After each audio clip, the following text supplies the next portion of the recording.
Olá, pessoal do quinto ano. Vamos então encerrar este módulo. Estamos na última parte e aí ainda estamos falando da importância da água, né? Então vamos lá.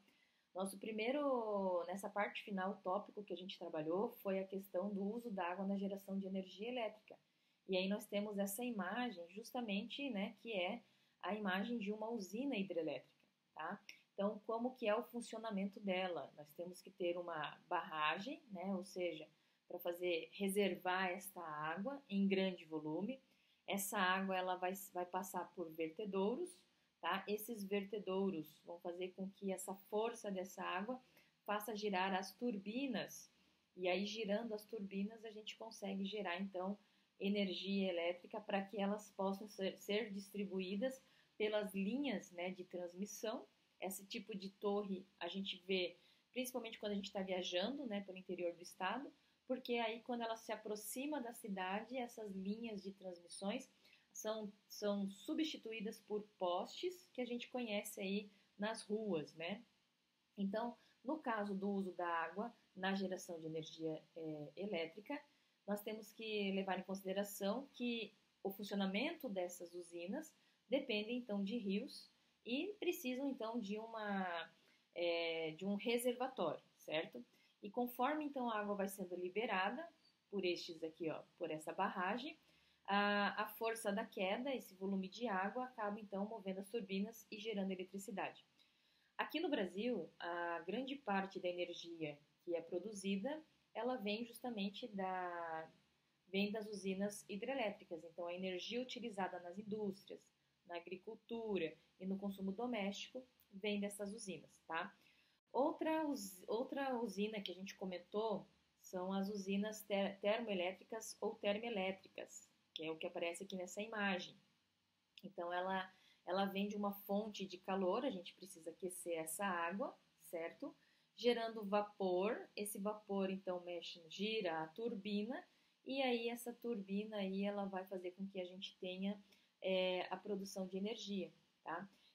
Esse vapor gira as pás, né, que são essas estruturas aqui, e aí nós temos então a produção de energia elétrica, né? E aí vai para as linhas de transmissões até chegar aí nos postes e mais especificamente na nossa casa, ok? E nós também trabalhamos um texto, tá? Que diz o seguinte lá, ó, como fazer parte deste movimento. Ou seja, antes da leitura desse texto, a gente trabalhou a questão da estimativa da quantidade de pessoas no planeta. Hoje nós já estamos com mais de 8 bilhões de pessoas no mundo. E existe uma estimativa que até 2050 nós tenham muito mais pessoas, em torno de 9,6 bilhões, né, de pessoas. E para isso será necessário, então, o equivalente de 3 planetas, ou seja, 3 planetas Terras, né, para que a gente possa, então, ter o uso da água, do solo e de outros recursos naturais. E existem 3 planetas? Não existem 3 planetas, né? Então, para que a gente possa, né, ter uma consciência ambiental mais sustentável, para preservar o nosso planeta, é preciso que todos adotem alguns padrões de consumo mais responsáveis. E aí é o que o texto traz aqui, né? Como fazer parte deste movimento. Ele fala o seguinte, ó, aposte no planejamento de compras. Então, assim, comprar o que é só necessário, né? Seguir a lista no mercado e não ficar, né, saindo da sua lista.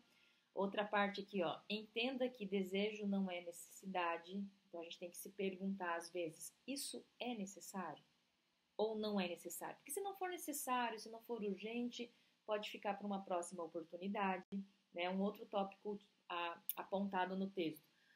Reutilizar sempre que possível, né? Então, a criatividade é importante, tá? Para a gente poder reutilizar o que a gente comprou, às vezes um pote, né, uma sacola, algumas coisas podem ser reutilizadas. Identificar hábitos nocivos, ou seja, ver na nossa rotina quais são as práticas que podem, né, comprometer o seu plano de consumo. Então, a questão do banho demorado, deixar luz acesa, sem ter ninguém naquele ambiente, tudo isso a gente pode, né, controlar e basta pequenas atitudes. E aí a gente encerra, então, esse texto, né, falando dessa conscientização, que se cada um fizer, com certeza o planeta vai gostar e a gente vai contribuir aí para a longevidade do planeta.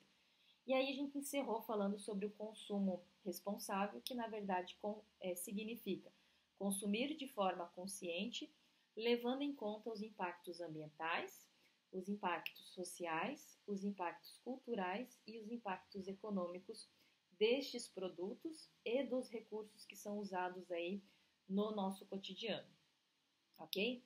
Pessoal, vou ficar por aqui, a gente conseguiu encerrar este módulo de vocês. E aí, numa próxima oportunidade, a gente volta então com um outro módulo, beleza? Tchau, tchau!